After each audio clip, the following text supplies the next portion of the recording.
إن الحمد لله نحمده ونستعينه ونستغفره ونعوذ بالله من شرور أنفسنا وسيئات أعمالنا من يهده الله فلا مضل له ومن يضلله فلا هادي له وأشهد أن لا إله إلا الله وحده لا شريك له وأشهد أن محمدا عبده ورسوله أما بعد. محترم بھائیوں، الحمدللہ ہمارے 26 روزے مکمل ہوئے. گنے چنے چند ایام باقی رہ گئے ہیں ماہ رمضان کے. ہم دیکھ لیں کہ کیا ہماری مغفرت ہوئی ہے یا نہیں. خود ہمارا نفس اس کا حساب لے گا. اللہ تعالیٰ سے بقیہ دنوں میں خوب عبادت کریں اور توبہ استغفار کریں. اللہ تعالیٰ ہماری مغفرت فرمائے، ہمارے گناہوں کو معاف فرمائے، اور دنیا کے اندر اللہ تعالیٰ ہمارے اپنی رحمت میں ہمیں رکھے، اور جب ہم مر جائیں تو اللہ تعالیٰ اپنی خاص رحمت ہمارے اوپر فرمائے. حامیم یہ 26واں پارہ ہے. اس پارے کے اندر بہت ساری باتیں اللہ رب العالمین نے بتلائی ہیں. چند آیتوں کی تفسیر انشاءاللہ آج ہم معلوم کریں گے. اس کے بعد انفرادی عبادات ہمارے ہونے ہیں. ذکر اذکار ہے، قرآن کی تلاوت ہے، نماز ہے. یہ رات اصل اسی کے لیے ہے. اس پارے کی شروعات میں اللہ تعالیٰ نے اپنی مخلوقات کا تذکرہ فرمایا کہ بہت ساری چیزیں اللہ نے پیدا کیا.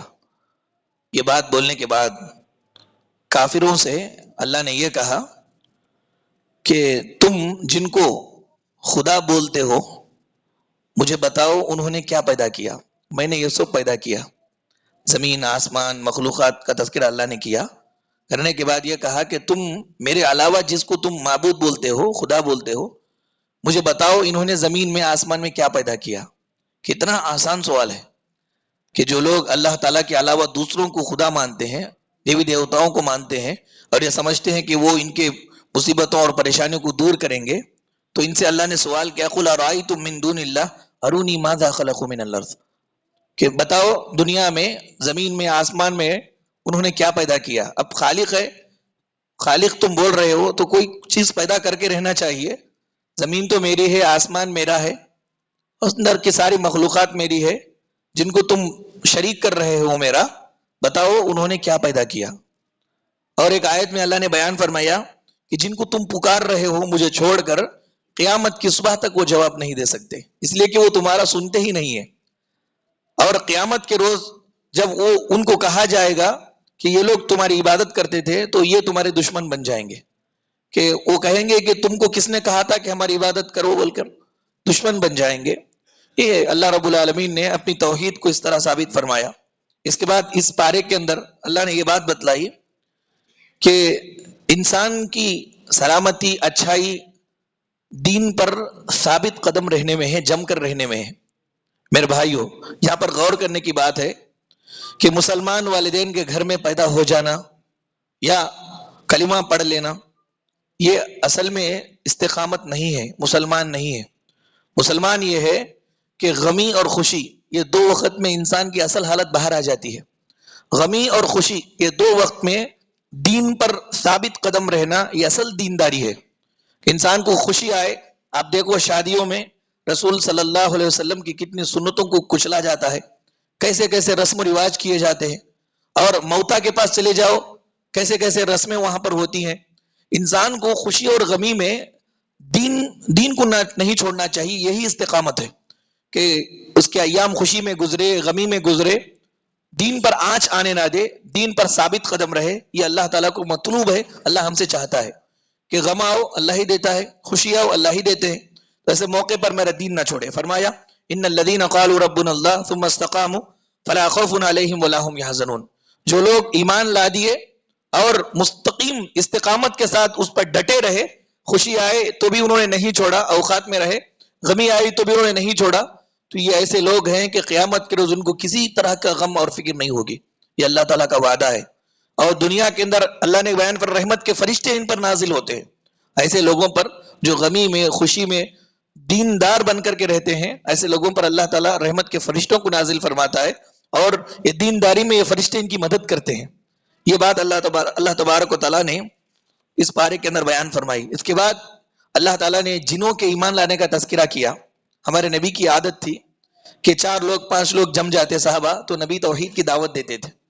ایسے ہی مکے والے جب بات سنے نہیں اللہ کے نبی صلی اللہ علیہ وسلم کی تو طائف کو گئے. طائف کو جا کر طائف میں انہوں نے دعوت و تبلیغ کا کام کیا ہمارے نبی نے. تو طائف والے بھی خاطر کا جواب نہ دیے, یہاں تک کہ ظلم کی حدیں پار کر گئے, اللہ کے نبی کو مار دیے. اور اللہ کے نبی صلی اللہ علیہ وسلم کے سر پر خون بہنے لگا, جوتے تک پہنچ گیا. اللہ کے نبی وہاں سے مایوس نکل کر کے آ رہے تھے. وادی نخلا بول کر کے ایک وادی ہے, وہ وادی میں اللہ کے نبی فجر کی نماز پڑھنے کے لیے کھڑے ہوئے, نماز پڑھ رہے ہیں. جنوں کی ایک جماعت وہاں سے گزر رہی تھی, وہ اس ٹٹول میں تھی, اس پریشانی میں تھے. وہ یہ ڈھونڈ رہے تھے کہ کائنات کے اندر کوئی چیز رونما ہوئی ہے جس کی وجہ سے آسمان پر ہمیں جانے سے روک دیا گیا ہے. تو جن کے بڑے آدمی نے, جن کا جو سردار تھا, اس نے ٹولیوں کو بھیجا کہ دیکھو کیا ہوا کائنات کے اندر. تو یہ ٹولی, ایک جماعت جنوں کی ادھر بھی گزر رہی تھی, نبی کریم صلی اللہ علیہ وسلم کی زبان سے انہوں نے قرآن مجید کو سنا. ہمارے نبی کو معلوم نہیں جن سن رہے ہیں. بعد میں اللہ تعالیٰ نے بتلایا کہ جنوں کی ایک جماعت نے, اے نبی آپ کی زبان سے قرآن سنا. یہ لوگ کیا کیے, قرآن مجید سنے, فوراً ایمان لائے اور قوم کے اندر گئے. انہوں نے تقریر کی, دعوت دیے, بہت سارے لوگوں کو مسلمان کر دیے. اللہ رب العالمین نے اس بارے میں اس کا تذکرہ فرمایا. آپ دیکھیں کہ جنوں کے ایمان لانے کا تذکرہ اللہ نے کیوں کیا؟ اس لیے کیا کہ انسان کے دل میں کسی کے متعلق حسد نہ ہو, جلن نہ ہو, اور وہ صحیح بات بول رہا ہو تو فوراً وہ مان لیتا ہے. کسی کے, ہمارے دل میں کسی کے متعلق حسد نہیں ہے, جلن نہیں ہے. ایک آدمی ہے, وہ آیا ہمارے پاس, صحیح آدمی ہے, وہ کچھ بولا تو ہم فوراً مان لیں گے. ماننے سے رکاوٹ کون سی چیز پیدا کرتی ہے؟ فلاں کے تعلق سے ہم بدزن ہو گئے, یا فلاں سے ہم جل رہے ہیں, تو اس کی بات ہم نہیں سنیں گے, اچھی بات بھی نہیں سنیں گے. یہودی کیا کرتے تھے, مشرکین کیا کرتے تھے؟ ہمارے نبی جھوٹے تھے, ہمارے نبی غلط تھے, سب صحیح تھے, لیکن یہودی جلسے میں آ کر کے حسد میں مبتلا ہو کر کے بات نہیں مانتے تھے. اللہ تعالیٰ نے جنوں کا واقعہ ذکر فرمایا. دیکھو کہ ایک مرتبہ جنوں کی جماعت نے قرآن کو سنا تو ایمان لائے. صرف ایمان ہی نہیں لائے بلکہ اپنی قوم میں جا کر کے ایمان کی دعوت دی. دعوت انہوں نے کیا دیا؟ اللہ نے بیان فرمایا, یا قومنا اجیبوا داعی اللہ. جا کر کے کہنے لگے کہ اے ہماری قوم کے لوگوں, ایک ایسی کتاب پر ہم ایمان لائے ہیں جو کتاب موسیٰ کے بعد نازل ہوئی اور موسیٰ کی کتاب کی تصدیق کرتی ہے, موسیٰ کی کتاب کو صحیح بولتی ہے. یہ کتاب قرآن مجید کے بارے میں انہوں نے کہا. پھر کہا یہ کتاب بالکل صحیح راہ دکھاتی ہے, سیدھا راستہ دکھاتی ہے. ہماری قوم کے لوگوں, تم ایمان لے آؤ اس کتاب پر. ہم نے سنا, ہم ایمان لا دیے, تم بھی سنو اور ایمان لے آؤ. اگر ایمان لاؤ گے تو فائدہ کیا ہے؟ بس پھر وہ جنہوں نے کہا کہ اللہ تعالیٰ ہمارے گناہ معاف کریں گے, سخت عذاب سے ہمیں دور رکھیں گے, بچا لیں گے. اگر کوئی تمہیں کا ایمان نہیں لاتا ہے تو یاد رکھ لے کہ اللہ کو وہ ہرانے والا نہیں ہے, اور قیامت کے روز جب اللہ کے سامنے وہ حاضر ہوگا تو اللہ کے سوا کسی کو مددگار نہیں پائے گا. اب دیکھیں کہ یہ جنوں کی جماعت, اس میں مشرک بھی تھے, یہودی بھی تھے, بہت قسم کے عیسائی بھی تھے, بہت قسم کے جن تھے. لیکن جب ان کو حق بات سمجھ میں آ گئی, ایمان لائے. ایمان لانے کے بعد انسان کی سب سے زیادہ فکر کیا ہونی چاہیے؟ ایک مسلمان کی سب سے زیادہ فکر کیا ہونی چاہیے؟ جنہوں نے ہمیں نصیحت فرمائی, جنہوں نے کہا کہ اللہ تعالیٰ تم کو عذاب علیم سے بچا لیں گے, گناہ معاف کر دیں گے. تو ایک مومن کو سب سے زیادہ فکر اپنے گناہوں کے متعلق ہونا چاہیے, سب سے زیادہ فکر اللہ تعالیٰ کے عذاب سے بچنے کے متعلق ہونا چاہیے. دنیا داری, یہ دنیا یہ کوئی چیز نہیں ہے کہ اللہ تبارک, ایک ہم ایمان والے ہیں تو سب سے زیادہ فکر ہماری یہ ہونی چاہیے کہ جانے میں انجانے میں کتنی غلطیاں ہم نے کر گئے, اللہ تعالیٰ ہمارے گناہوں کو معاف فرمائے, اللہ تعالیٰ عذاب علیم سے ہمیں بچائے. یہی فکر ہمیں ہونی چاہیے, یہ جو جنات نے ہمیں تصور دیا. اس کے بعد اللہ رب العالمین نے مومنوں کو یہ حکم دیا کہ والدین کے ساتھ اس نے سلوک کرے. میرے بھائیوں, یہ ایک کڑوی حقیقت ہے کہ صرف 5 وقتہ نماز کی پابندی کر لینا, روزہ رکھ لینا, یہی عبادات نہیں ہے. عبادات یہ ہے کہ حقوق العباد کے اندر بھی 100% ہم صحیح ہوں, بندوں کے حقوق بھی صحیح طور پر ہم ادا کرنے والے بنے. ایک آدمی ہے یہاں پہ آتا ہے مسجد کے اندر 5 وقت کی نماز کا پابند ہے, باہر جا کے جھوٹ بولتا ہے. ایک آدمی ہے یہاں پہ اللہ تعالیٰ کی عبادت کرتا ہے, روزہ رکھتا ہے, سب کچھ کرتا ہے, باہر جا کر کے دھوکہ دیتا ہے, ماں باپ کے ساتھ اس کا تعلق صحیح نہیں ہے, بیوی بچوں کے ساتھ اس کا تعلق صحیح نہیں ہے. تو یہ صحیح مسلمان ہی نہیں ہے. اسلام یہ چاہتا ہے کہ جس طرح عبادات میں تم پرفیکٹ ہو، اسی طرح یہ معاملات، لین دین کا معاملہ اور حسن سلوک میں بھی تم اچھے ہونا چاہیے. یہاں حسن سلوک میں سب سے بڑھ کر کے ہم کس کے ساتھ اچھائی کریں؟ ماں باپ کے ساتھ. ماں باپ کا تذکرہ اللہ رب العالمین نے فرمایا کہ حقوق العباد میں سب سے پہلا درجہ ماں باپ کا آتا ہے. کیوں؟ اس لیے کہ ماں نے مصیبت پر مصیبت اٹھا کر کے 9 مہینے اس کو پیٹ میں رکھا. پھر اس کے بعد جب وہ باہر آیا بچہ تو 2 سال تک اپنے خون کو دودھ بنا کر کے پلاتی رہی. باپ کیا ہے؟ ماں کی اور بچے کی پرورش کے لیے، تربیت کے لیے، اس کو کھلانے پلانے کا انتظام کرنے کے لیے در بدر پیٹتا ہے، محنت کرتا ہے. اور بعض لوگ تو ایسے ہیں کہ دوسرے گاؤں چلے جاتے ہیں بچوں کے خاطر، بیوی کے خاطر، اور بعض ایسا ہوتا ہے کہ وہ واپس آتے ہیں. بعض ایسا ہوتا ہے کہ جن بچوں کی آرام کے خاطر یہ گیا تھا ان بچوں کو دیکھے بغیر مٹی میں دفن ہو جاتا ہے، وہیں پہ مر جاتا ہے. تو اس لیے اللہ رب العالمین نے سب سے بڑھ کر کے والدین کے ساتھ حسن سلوک کرنے کا حکم دیا. کہ پھر کہا کہ اگر تم والدین کے ساتھ اچھا سلوک کرو گے تو کیا فائدہ ہے؟ فائدہ یہ ہے کہ جو بھی نیک کام تم کرتے ہو اللہ قبول کر لیں گے.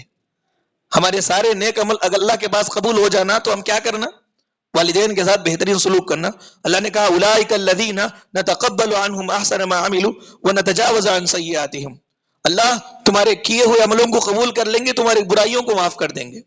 جن کے ماں باپ ہیں وہ بڑے خوش قسمت ہیں، ان کی خدمت کیجیے، ان کی قدر کیجیے. علامہ اقبال کہا کرتے تھے کہ اے ناداں ماں باپ کے سائے کی ناقدری نہ کر، دھوپ کاٹے گی بہت جب یہ شجر کٹ جائیں گے. یہ جھاڑ جب کٹ جائیں گے تو تمہیں دھوپ بہت کاٹے گی. زندگی کے اندر ان کی قدر کر کے ان کے ساتھ بہترین حسن سلوک کرنا چاہیے. یہ فائدہ کیا ہے؟ سلوک کرتے ہوئے جو بھی ہم عمل کریں گے اللہ قبول کر لیں گے اور برائیوں کو دور کر دیں گے. یہ فائدہ ہے، اس بارے میں اللہ نے بتلایا.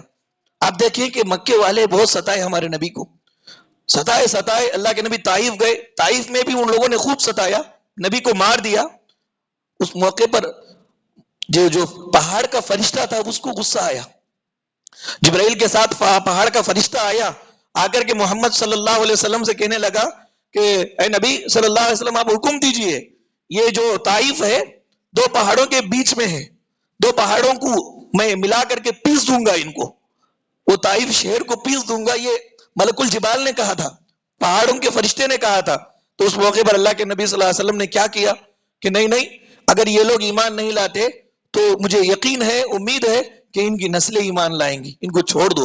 نبی کریم صلی اللہ علیہ وسلم نے اس موقع پر دعا فرمائی، اللہم اہدی قومی فإنہم لا یعلمون. اللہ میرے قوم کو ہدایت دے، مجھے نہیں جانتی، میرے منصب کو نہیں جانتی، میں کیوں یہ بات بتا رہا ہوں نہیں جانتی، اس لیے مجھے ستا رہی ہے، مار رہی ہے. آپ دیکھیں کتنا صبر اللہ کے نبی کو تھا. ایسے نبی کو مخاطب کر کے اللہ کہہ رہے ہیں کہ فاصبر کما صبر اولو العزم من الرسل. اے حبیب صلی اللہ علیہ وسلم، گزشتہ رسولوں نے جو تکلیفیں اٹھائی، صبر کیے دعوت کے میدان میں، ویسا تم بھی صبر کرو، جلد بازی سے کام نہ لو.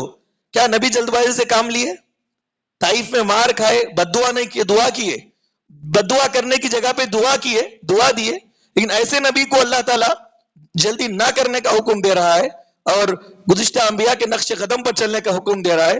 تو یہ اصل میں ہم سب کے لیے ایک عبرت ہے، ایک نصیحت ہے، ایک سبق ہے کہ ہمارا حوصلہ کتنا اونچا ہونا چاہیے، ہمارا صبر کتنا زیادہ ہونا چاہیے.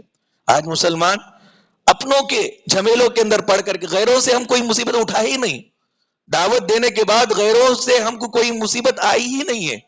اپنوں کے جھمیلوں سے ہم نکل نہیں پا رہے ہیں، غیروں میں جا کر دعوت دے کر ان کی تکلیفوں کو برداشت کرنے کا وقت کب آئے گا؟ جیسے ہم خبر کے اندر چلے جائیں گے. اب آج اپنے مسلمان لڑ رہے ہیں، غیروں میں جائیں، یہ مصائب آئیں گے، ایسے موقع پر صبر کرنا ہے. ایسا اونچا حوصلہ ہمارا ہونا چاہیے. اللہ کے نبی صلی اللہ علیہ وسلم کو یہ نصیحت دے کر کے اللہ تعالیٰ نے ہم سب کو یہ سبق دیا کہ دعوت کے راستے میں تکلیفیں آتی ہیں، پریشانیاں آتی ہیں تو صبر کرنا ہے. تو ہم لوگوں کو صبر سے کام لینا ہے. اس کے بعد اللہ تعالیٰ نے کہا کہ اللہ کے رسول صلی اللہ علیہ وسلم کی اطاعت سے ہٹ کر جو بھی عمل انسان کرتا ہے برباد ہے. اس اللہ کا واضح فرمان ہے. آج دیکھو دنیا کے اندر سنت کے نام پر بدعتیں ہیں، لوگوں کو دین کے نام پر دین سے دور کیا جا رہا ہے، دین بول کر کے مس گائڈ کیا جا رہا ہے، ان کو غلط انداز سے ان کی رہبری کی جا رہی ہے اور ایسے لوگوں کو بہت اونچا کیا جا رہا ہے. میرے بھائیوں، فتنوں کے دور میں ہمارے عمل کی درستگی، ہمارے دنیا کے اندر زندگی کی درستگی نبی کریم صلی اللہ علیہ وسلم کی اطاعت و فرما برداری میں، اللہ کے نبی صلی اللہ علیہ وسلم کی اطاعت و فرما برداری میں ہے. اللہ تعالیٰ دیکھیے اللہ کے نبی کی ذات کو، اللہ کے نبی کی بات کو، اللہ کے نبی کی عادت کو، اللہ کے نبی کی سنت کو رحمت کا ذریعہ بنایا ہے. نبی کی بات پر اگر ہم عمل کریں گے تو اللہ کی رحمتیں ہم پر نازل ہوں گی، برکتیں نازل ہوں گی. یہ نبی کی ذات سے ہر وہ کام جو نبی کرتے تھے ہم کریں گے تو ہمارے اوپر اللہ کی رحمت برسے گی، اللہ کی برکتیں برسے گی. آج دیکھو انسان بہت کماتا ہے لیکن برکت نہیں ہے، پریشان ہے، بہت ڈپریشن کے اندر ہے. کیوں ہے؟ آپ دیکھیں کہ وے آف اسٹائل، اس کا رہن سہن کا جو انداز ہے، یہ انداز نبی کریم صلی اللہ علیہ وسلم کے طریقے سے ہٹا ہوا ہے، جس کی وجہ سے بہت کچھ دنیا کے ملنے کے باوجود وہ بہت پریشان حال ہے. یہ پریشانی اسی وقت دور ہوگی جبکہ یہ اللہ کے نبی صلی اللہ علیہ وسلم کی خدمت، اللہ کے نبی صلی اللہ علیہ وسلم کی اطاعت و فرما برداری کرے گا. کہا یا ایھا الذین آمنوا اطیعوا اللہ واطیعوا الرسول، مومنو اللہ کی اطاعت کرو، اللہ کے رسول کی اطاعت کرو. ان دونوں کی بات کو چھوڑ کر کے کسی کی بات پر بھی تم عمل کرو گے تو تمہارے عمل برباد ہو جائیں گے. ایسا عمل کر کے اپنے عملوں کو برباد مت کر لو، ولا تبطلوا اعمالکم، اپنے عملوں کو تم برباد مت کر لو.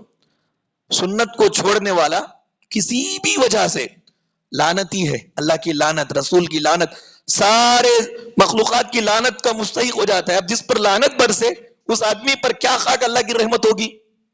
سنت کو چھوڑنے والا یہ لعنتی ہے، ذلیل ہوگا، برباد ہوگا. ایک آدمی دائیں ہاتھ سے کھانا کھا رہا تھا، ہمارے نبی صلی اللہ علیہ وسلم کا گزر وہاں سے ہوا. نبی صلی اللہ علیہ وسلم نے کہا کہ سیدھے ہاتھ سے کھاؤ بھائی. تو اس نے کہا کہ یہ سیدھا ہاتھ اٹھتا نہیں ہے میرا. اللہ کے نبی صلی اللہ علیہ وسلم نے کہا کہ اگر تو جیسا بول رہا ہے ویسا نہیں ہے تو تو جیسا بول رہا ہے ویسا ہو جائے. وہ صرف فخر سے، تکبر کی وجہ سے اس نے اس کی بات میں سننا کیوں، تکبر کی وجہ سے ہمارے نبی کی بات کو اس نے انکار کیا.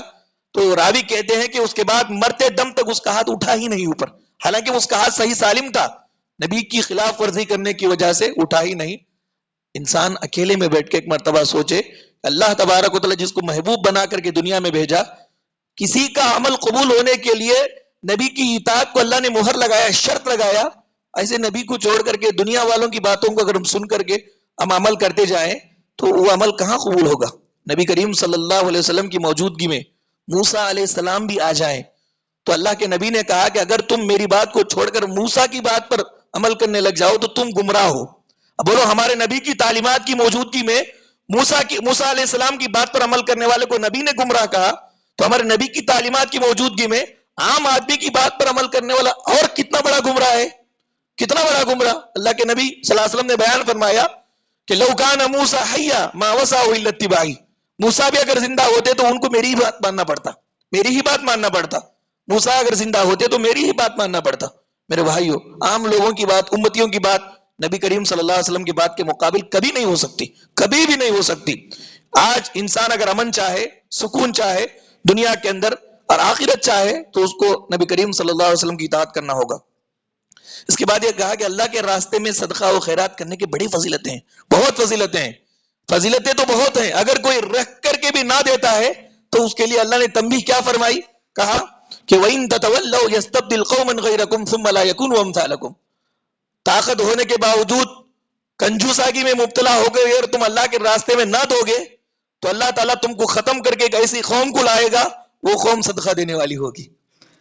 اللہ تعالیٰ ختم کر دیں گے اور دوسری قوم کو لائیں گے، وہ قوم اللہ کے راستے میں دینے والی ہوگی. اب دیکھیں کہ کتنی بڑی تنبیہ اللہ رب العالمین نے یہاں پر فرمائی. اس کے بعد یہ کہا کہ ایک مسلمان کی جان کی قیمت، اہمیت کتنی ہے. یہ ایک لمبا واقعہ ہے صلح حدیبیہ کا، اس بارے میں ذکر ہوا. اللہ کے نبی صلی اللہ علیہ وسلم نے خواب دیکھا کہ مکے کو جا کر کے اللہ کے نبی طواف کر رہے ہیں. انبیاء کا خواب، نبی کا خواب سچا ہوتا ہے. نبی صلی اللہ علیہ وسلم نے 1400 صحابہ اکرام کو لے کر کے صلح حدیبیہ یعنی مکے کو جانے کا ارادہ کیا. تو حدیبیہ ایک پلیس ہے، حدیبیہ کے مقام پر صحابہ اکرام کو روک دیا گیا، نبی کو روک دیا گیا، مکے کے لوگوں نے روک دیا اور یہ کہا کہ نہیں آ سکتے آپ مکے کو. تو حضرت عثمان رضی اللہ تعالیٰ عنہ کی بڑی قدر تھی مکے کے اندر، تو اللہ کے نبی نے حضرت عثمان کو بھیجا جا کر کے بولو کفار سے، قریش کے سرداروں سے کہ محمد صلی اللہ علیہ وسلم اور آپ کے صحابہ تم سے لڑائی جھگڑا کرنے کے لیے نہیں آ رہے، بلکہ وہ آئیں گے، طواف کریں گے، نکل کر کے چلے جائیں گے. حضرت عثمان رضی اللہ تعالیٰ عنہ گئے، جا کر کے بولے، واپسی میں کچھ تاخیر ہوئی، یہ افواہ لوگوں میں پھیلا دی گئی کہ مکے کے کافروں نے حضرت عثمان کو شہید کر دیا، مار دیا. نبی کریم صلی اللہ علیہ وسلم کی بات معلوم ہوئی تو نبی نے کہا کہ اگر یہ بات صحیح ہے تو پھر حضرت عثمان کہ جان کے بدلے میں ہم سب لوگ مل کر کے لڑیں گے، سب لوگ مل کر لڑیں گے، جان کو بھی قربان کر دیں گے سب۔ ایک درخت کے نیچے اللہ کے نبی صلی اللہ علیہ وسلم نے ہاتھ بٹایا اور صحابہ کرام سے کہا کہ بیعت کرو کہ لڑیں گے حضرت عثمان کی، حضرت عثمان کو جو لوگ شہید کر دیے ہیں، مار دیے ہیں، ان کے خلاف ہم جا کر کے لڑیں گے، بیعت کرو۔ سارے صحابہ کرام نے بیعت کی۔ یہ اصل میں بعد میں معلوم ہوا کہ وہ افواہ غلط تھی، خبر غلط تھی۔ اللہ کے نبی صلی اللہ علیہ وسلم نے اس کے وہیں پر صلح حدیبیہ کے موقع پر وہ لوگ بھی آئے، کفار قریش آ کر کے کہا کہ ہمارا ارادہ بھی لڑنے کا نہیں ہے، لیکن ہماری عزت کا سوال ہے، اس سال آپ نہ آئے، آئندہ سال آئے۔ بہت ساری شرطیں لگائی، اس میں سے کیا تھا، 10 سال تم میں ہم میں جنگ نہیں ہوگی، اور کچھ ایسی شقیں بھی تھی، ایسے سے شرطیں بھی تھے اس میں جو وقتی طور پر ایسے معلوم ہو رہا تھا کہ مسلمان دب رہے ہیں۔ حضرت عمر رضی اللہ تعالیٰ عنہ کی جلالی شخصیت تھی، کہا کہ جب ہم تھوڑے تھے تو نہیں دبے، اب تو ہم بہت زیادہ ہیں، دبیں گے کیسے، ہم یہ شرط کو نہیں مانیں گے۔ اللہ کے نبی صلی اللہ علیہ وسلم کے پاس آئے، کہا کہ یا رسول اللہ آپ سچے نبی نہیں ہیں؟ کہا کہ میں سچا نبی ہوں۔ پھر دب کر کے صلح کرنے کی کیا ضرورت ہے؟ اللہ کے نبی نے کہا کہ عمر میں سچا نبی ہوں، یہ سب اللہ کی مرضی سے ہو رہا ہے، خاموش رہو۔ یہ بات اللہ کے نبی نے کہا، خاموش رہ گئے۔ دیکھو اللہ کے نبی صلی اللہ علیہ وسلم اس موقع پر صلح کر لیے، مان لیے کہ ٹھیک ہے 10 سال تم میں ہم میں جنگ نہیں ہوگی، یہ بہت سارے واقعات، بہت سارے معاملات، لیکن یہ سارا معاملہ اسلام کے حق میں بھلا ہوا۔ وہ لوگ ہی معاملہ توڑ دیے، فتح مکہ ہو گیا، اور ان لوگوں کی طرف سے ان لوگوں کے اندر کے بہت سارے لوگ مسلمان ہوتے گئے۔ وہ دبنا نہیں ہے جو حق کے ساتھ رہتے ہوئے انسان وقتی طور پر باطل کو چھوڑ دیتا ہے، لیکن آٹومیٹکلی جب انسانوں کو حق معلوم ہو جائے گا تو آتے جائیں گے۔ یہ اللہ رب العالمین نے اس پارے کے اندر بیان فرمایا۔ اس کے بعد صحابہ کرام کی تعریف فرمائی۔ صحابہ کیسے ہیں؟ یہ اللہ کے رسول صلی اللہ علیہ وسلم کے ایسے ساتھی کہ کبھی ان سے جدا ہونے والے نہیں، کبھی ان سے جدا ہونے والے نہیں، دل و جان سے نبی کے ساتھ رہنے والے صحابہ تھے۔ اللہ رب العالمین نے ان کے بارے میں کہا کہ یہ اپنوں میں بہت نرم، کافروں پہ بڑے سخت ہیں۔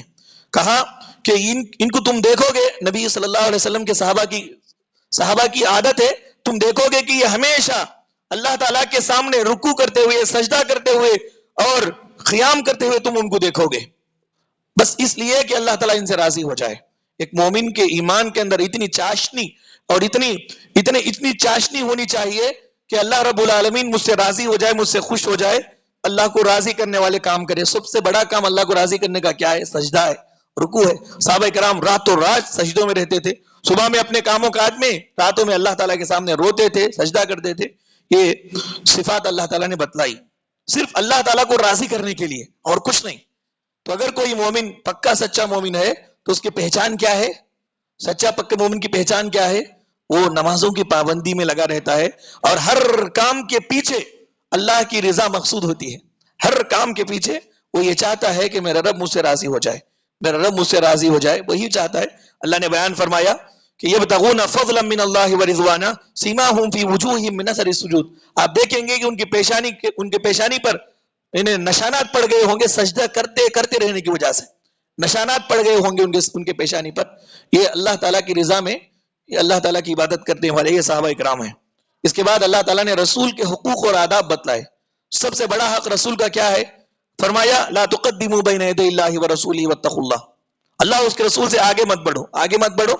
کوئی فیصلہ تم کرو رسول کی بات کے خلاف ہے، تمہارے فیصلے پر عمل کر رہے ہو رسول کی بات کو چھوڑ کر، تو تم اللہ اس کے رسول سے آگے بڑھ گئے تو پھر عذاب ہے تمہارے لیے۔ پھر کہا یا ایھا الذین آمنوا لا ترفعوا اصواتکم فوق صوت النبی۔ مومنو، رسول کی حدیث کے سامنے اپنی آواز کو اونچی مت کرو۔ رسول کی حدیث کے سامنے آواز کو اونچی کرنا، بحث کر رہے ہیں، تکرار ہو رہا ہے، اقوال لے کے آئے ائمہ کے، فلاں کے، نبی کی حدیث بتائی جا رہی ہے، اماموں کے اقوال اس کے مقابلے میں ذکر کیے جا رہے ہیں، دوسرے لوگوں کی باتیں ان کے سامنے ذکر کی جا رہی ہیں ہمارے نبی کی حدیث کے سامنے۔ تو اس کا مطلب ہے کہ رسول صلی اللہ علیہ وسلم کے سامنے، رسول کی آواز کے سامنے دوسروں کی آواز کو بلند کیا جا رہا ہے، یہ حرام ہے، اور ایسا کرنے والے کے سارے نیکیاں برباد ہو جائیں گے۔ اللہ رب العالمین نے بیان فرمایا تم کو شعور بھی نہیں ہوگا، لیکن یہ کام کرنے کی وجہ سے تمہارے پورے نیکیاں برباد ہو جائیں گے۔ پھر یہ کہا کہ وَاعْلَمُوا أَنَّ فِيكُمْ رَسُولَ اللَّهِ لَوْ يُطِيعُكُمْ فِي كَثِيرٍ مِّنَ الْأَمْرِ لَعَنِتُّمْ۔ لوگوں جان لو کہ تم میں رسول موجود ہے۔ صحابہ کرام کو اللہ نے کہا جان لو تم میں رسول موجود ہے، رسول کی بات کو چھوڑ کر تم اپنی رائے دو گے تو یاد رکھو تم ہی مصیبت میں پڑو گے۔ اب یہاں رسول نہیں ہے، رسول کی تعلیمات ہیں، جان لو رسول کی تعلیمات کو چھوڑ کر اپنی رائے پر عمل کرنے لگو گے تو تم تم ہی مشقت میں پڑو گے. حدیث پر عمل کریں گے تو سب کے لیے خیر ہے، بھلائی ہے. لوگوں کا لحاظ کرتے ہوئے اگر لوگوں کی رائے پر عمل کریں گے، وہ رائے قرآن کی حدیث کے خلاف ہے، تو رائے بولنے والا ہی اس رائے پر عمل نہیں کر سکے گا. 2 دن 3 دن کرے گا، مصیبت پڑ جائے گا، بلکہ اس کو بدلانا چاہیے. اس کو کیا معلوم ہے، یہ وقت اچھا ہے وہ سوچتا ہے، چند دن گزرے وہی چیز جو وہ بولا ہے، تکلیف اسی چیز سے اس کو مشقت ہو جائے گی، وہ تکلیف میں بڑھ جائے گا. لیکن رسول کی بات پر عمل کریں گے تو یہ رسول کو اللہ نے حکم دیا ہے، اور اللہ تعالیٰ انسانوں کا خالق ہے. اس کو معلوم ہے کہ انسانوں کو کون سی چیز سے تکلیف ہوتی ہے، کون سی چیز سے تکلیف نہیں ہوتی ہے. رسول کی بات کو آگے کرنا چاہیے. اس میں سب کا بھلا ہے، سب کا بھلا ہے. اللہ رب العالمین نے بات بیان فرمائی. اس کے بعد یہ کہا کہ افواہوں اور بدگمانی پر عمل مت کرو. ایک آدمی آپ کے پاس آیا، فلاں کے بارے میں کچھ بول دیا، آپ نے تحقیق نہیں کیا، کچھ سوچا نہیں، اس کے متعلق ویسا ذہن رکھ لیا کہ ایسا ہے رکھ لیا. اب اسی کے مطابق آپ معاملہ کر رہے ہیں. آپ کو معلوم ہے کتنا بڑا گناہ ہے. اللہ رب العالمین نے بیان فرمایا کہ کوئی جماعتی بات آئے تو پہلے تحقیق کرو. تحقیق کیے بغیر آپ نے فیصلہ کر لیا، جب آپ کو معلوم ہوا کہ یہ صحیح نہیں ہے تو پھر آپ ہی شرمندہ ہو جاؤ گے. اللہ نے فرمایا یا ایھا الذین آمنوا ان جاءکم فاسق بنبأ، کوئی فاسق، کوئی فاجر اگر کوئی خبر لے کے آئے تو اچھی طرح تحقیق کر لو. فتبینوا ان تصیبوا قوما بجہالہ فتصبحوا علی ما فعلتم نادمین.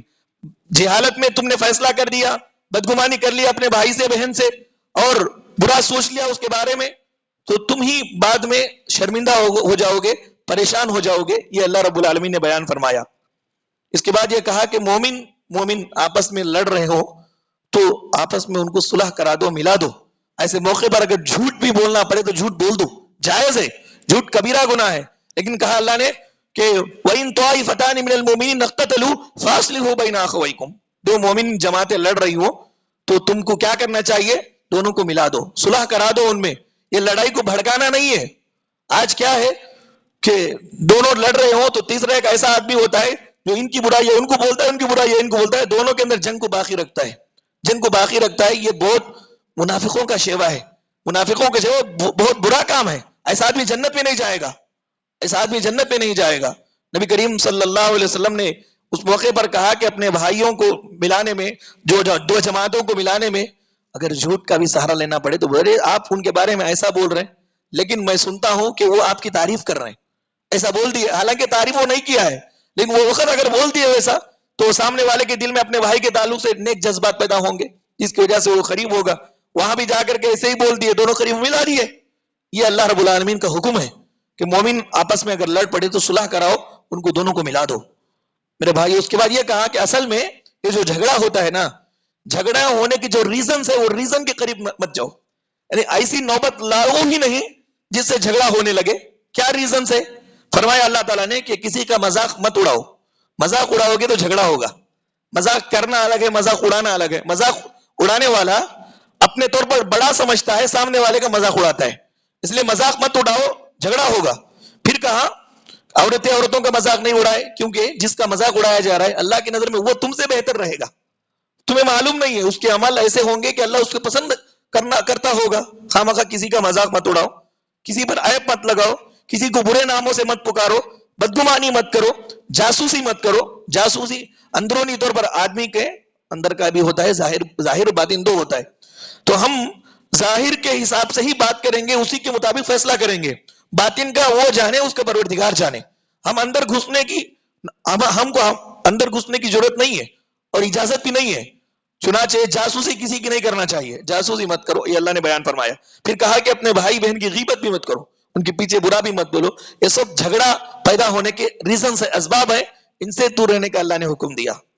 پھر اس کے بعد یہ کہا کہ قوموں اور خاندانوں کے اندر تباہی کیسے ہوتی تھی، خاندانیں قومیں تباہ کیسے ہوتی تھی اپنے شرف پر، اپنے نسب پر فخر کرتے تھے اور دوسروں کو کمتر اور گراتے تھے. اپنے شرف پر، اپنے خاندان پر فخر کرتے تھے لوگ اور سامنے والے کو گراتے تھے. میں بڑے خاندان کو، تو چھوٹے خاندان کا ہے، اس طرح گراتے تھے. اللہ تبارک و تعالیٰ نے اس کی جڑ کاٹی. فرمایا یا ایھا الناس، لوگو انا خلقناکم من ذکر و انثی، ایک مرد اور ایک عورت سے ہم نے تمہیں پیدا کیا. وجعلناکم شعوبا وقبائل، یہ کنبے قبیلے خاندان ہم نے کیوں بنائے؟ لتعارفوا، ایک دوسرے کو پہچان سکو، ایک دوسرے کو پہچان سکو، ان کے حقوق ادا کرنے کے لیے یہ کنبے قبیلے بنائے. ان اکرمکم عند اللہ اتقاکم، تم میں اللہ کے نزدیک سب سے بہتر کون ہے، عزت والا کون ہے؟ جس کے پیٹ میں اللہ کا ڈر زیادہ ہے، جس کے دل میں اللہ کا ڈر زیادہ ہے، وہ اللہ کے نزدیک سب سے عزت والا ہے. اب دیکھو عزت کا معیار کیا ہے، اونچائی کا معیار کیا ہے؟ دل کا تقویٰ ہے. انسان کے دل کے اندر جتنا زیادہ ڈر اللہ کا رہے گا، اللہ کے نزدیک وہ انسان اتنا زیادہ عزت والا. خاندان بڑے خاندان والا اللہ کے نزدیک عزت والا نہیں، کالا اللہ کے نزدیک عزت والا نہیں، گورا اللہ کے نزدیک، یہ کوئی معیاری نہیں ہے، معیاری نہیں ہے. اونچائی کا معیار کیا ہے؟ اونچائی کا معیار تقویٰ ہے. جس کے دل میں اللہ کا ڈر زیادہ ہے وہ اللہ کے نزدیک اونچائی پر ہے. یہ رب العالمین نے بیان فرمایا.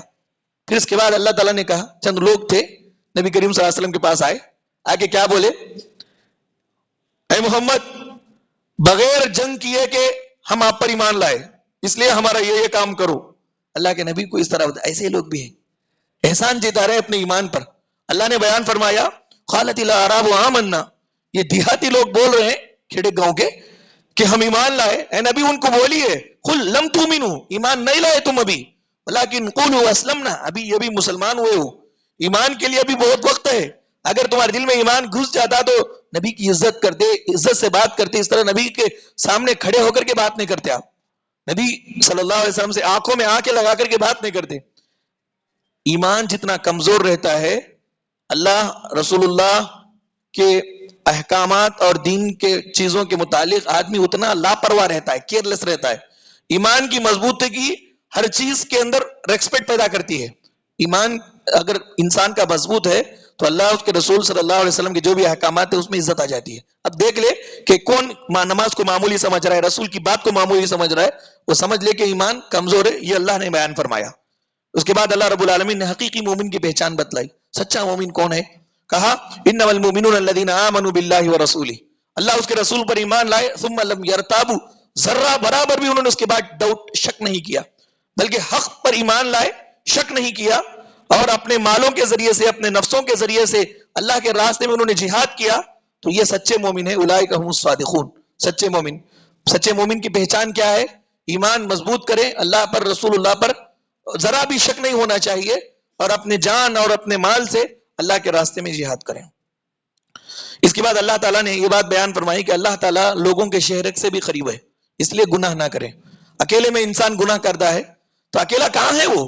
اللہ تعالیٰ نے 2 فرشتوں کو لگا دیا، فرشتے برابر اس کو واچ کر رہے ہیں، اور اللہ تعالیٰ خود دیکھ رہا ہے اس کو. فرمایا وَلَقَدْ خَلَقْنَا الْإِنسَانَ، ہم نے انسان کو پیدا کیا، وَنَعْلَمُ مَا تُوَسْوِسُ بِهِ نَفْسُهُ، اس کا نفس کیا وسوسے پیدا کرتا ہے وہ بھی ہم جانتے ہیں. دل کے اندر اب یہ کیا خیال کر رہا ہے اللہ وہ بھی جانتا ہے. پھر اس کے بعد کہا وَنَحْنُ أَقْرَبُ إِلَيْهِ مِنْ حَبْلِ الْوَرِيدِ، شہرک سے بھی زیادہ قریب ہیں ہم اپنے علم کے اعتبار سے، وہ کیا سوچ رہے ہیں ہم کو معلوم ہو جاتا. جب اللہ ہم سے اتنا قریب ہے، اللہ ہم کو دیکھ رہا ہے، تو انسان غلط کام، نافرمانی کا کام کرنے کی جرات کیسے کر سکتا ہے؟ میرے بھائیو، اس سے ہم لوگوں کو دور رہنا چاہیے.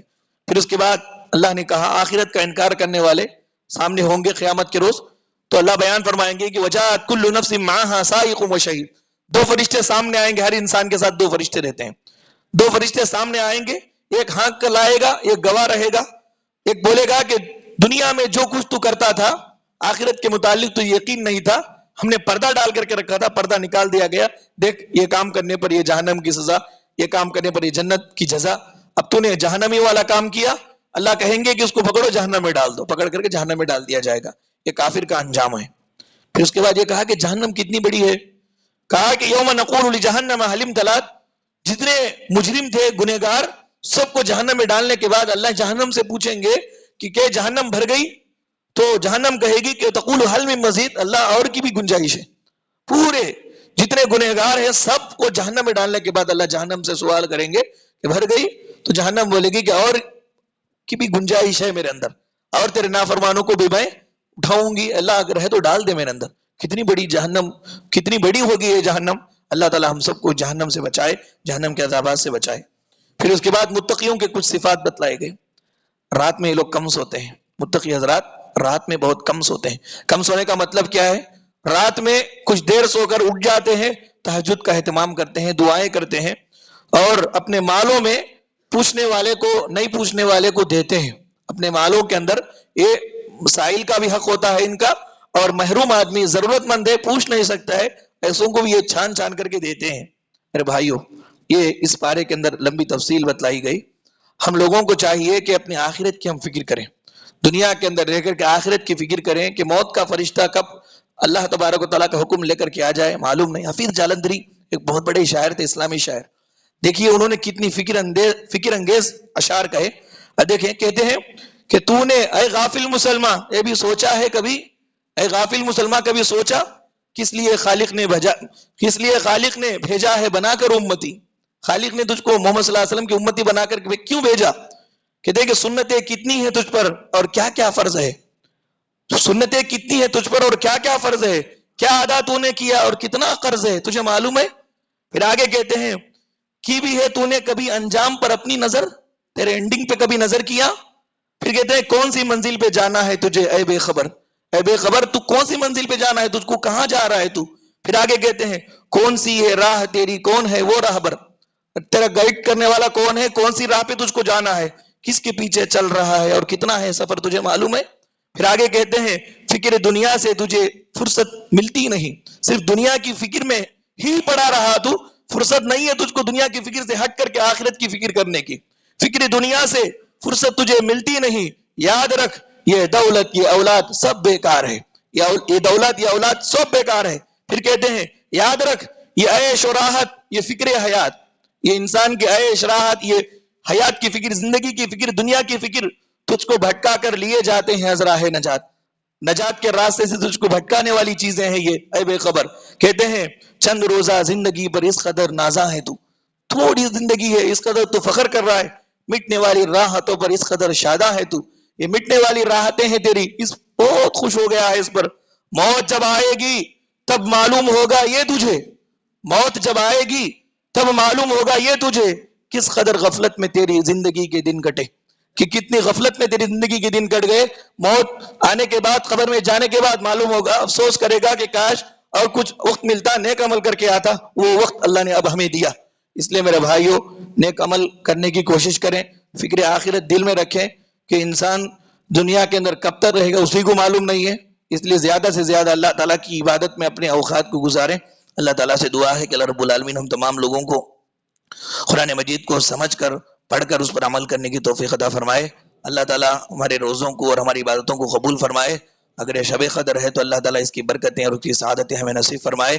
زیادہ سے زیادہ ہمیں عبادت کرنے کے اللہ ہمیں توفیق عطا فرمائے. آمین. اللہ تعالیٰ جتنے بھی لوگ ہیں ان سارے لوگوں کو اللہ اس کے رسول صلی اللہ علیہ وسلم کی اطاعت و فرما برداری کرنے کی توفیق عطا فرمائے. دنیا سے جاتے وقت سچے پکے مومن بن کر کے اس دنیا سے ہمیں جانے کی اللہ توفیق عطا فرمائے. مرتے وقت زبان پر کلمہ توحید جاری فرمائے. آمین. وآخر دعوانا ان الحمد للہ رب العالمین. سبحانک اللہم و بحمدک اشہد ان لا الہ الا انت استغفرک و اتوب الیک.